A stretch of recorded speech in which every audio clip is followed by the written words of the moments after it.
You're watching a skilled player play Super Mario World, but this player is not human. It's a computer program I wrote called Mar.io. This program started out knowing absolutely nothing about Super Mario World or Super Nintendo's. In fact, it didn't even know that pressing right on the controller would make the player go towards the end of the level. It learned all of these things through a process called neuroevolution. In this video, I want to teach you about how Mar.io learned to beat this level, Donut Plains 1, what his brain looks like, and how it's all based on actual biological evolution. So let's start out by actually looking at Mar.io's brain. Let's play it again, but this time we'll look at Mar.io's brain as it's making the decisions of what buttons to press. It's going to look a bit complicated at first, but don't worry, I'll help break it down for you. This structure of colored lines and blinking boxes is called a neural network. It's a simple mathematical model for how a brain works, but it can produce some very complicated behavior.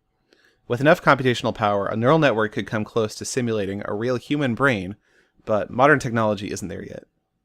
On the left side you have the inputs. This is what Mar.io sees.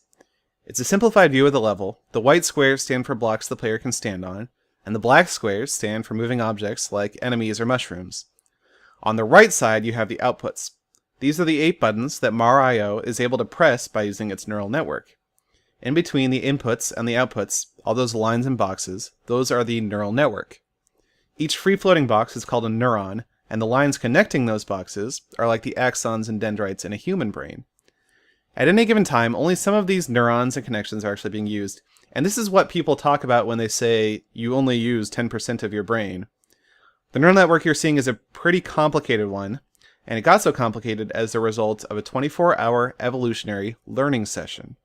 So, to explain how neural networks work, let's rewind about 24 hours and look at how the whole process started. This is what Mar.io looked like at the beginning of its training session, all the way back in generation number 0. The program is probably even dumber than you thought at this point. Often it just stands there and doesn't even press any buttons. If Mar.io stands still for too long, it'll cut off a simulation and try the next neural network, so it's mostly just jumping from one simulation to the next. But occasionally, the neural network says to press the right button, and the player starts walking right. Behavior isn't complicated, but it's enough to make at least some progress in the level. Let's take a look at a sample neural network to understand just how that works. This is one of the randomly generated neural networks that appeared in the first generation of the simulation. There are some green lines and a red line, and one neuron in the middle. Here's how it works. A green line is a positive connection, and a red line is a negative connection. A green line reading from a black or white square will turn its output the same color. A red line reading from a black or white square will turn its output the opposite color. In this case, the green lines read from the platform that the player is standing on and make the neural network press the right button as long as the player is standing on it. However, when the red line reads a black square representing one of those caped Koopas, it presses the A button and makes the player jump. This puts the player in a position where the green lines are no longer reading a white square, so the right button turns off and Mar.io just stands there. This is a really basic example that illustrates how a more complicated neural network might operate. The more lines and neurons you have, the more nuanced the decisions can be. So, how exactly do we get those more complicated neural networks? The answer is evolution. When Mar.io gets further right on the screen, its fitness goes up. In this case, fitness is a function of how far right it gets and how quickly it gets there. Only the neural networks that produce the highest fitness are selected to be bred, creating the next generation. It took 34 generations of genetic breeding and fitness evaluation before Mar.io was able to finish the level without dying and get a fitness score above 4,000. You can see there were several places it got stuck for a few generations, but it always evolved out of those ruts. Let's take a look at a few of those ruts. You can look at the top left corner of the screen to see what generation number each rut occurred on.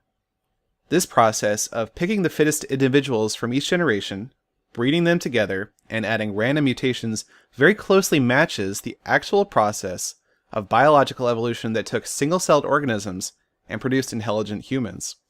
That's the power of neuroevolution. And though we don't yet have enough computational resources to produce something on the level of a human brain this way, it's kind of neat to see what it can do on one of my favorite games. I didn't come up with this idea on my own. This algorithm is called NEAT, which stands for Neuroevolution of Augmenting Topologies, and it's based on a paper by Kenneth Stanley and Risto Mikulainen. It's a really great paper that describes how to use genetic algorithms to build up neural networks from bare bones, without presupposing the best structure for the neurons and their connections. It also includes some really cool ideas for separating genomes into species, which a lot of genetic algorithms don't really try and do. I wrote MAR.io from scratch in Lua as a plugin for an emulator called BizHawk. As I close out the video, let's take a look at the fittest neural network in each generation. It's kind of cool how sometimes you can see them make modifications to each other and improve performance, but sometimes an entirely new species becomes prominent and dominates the others.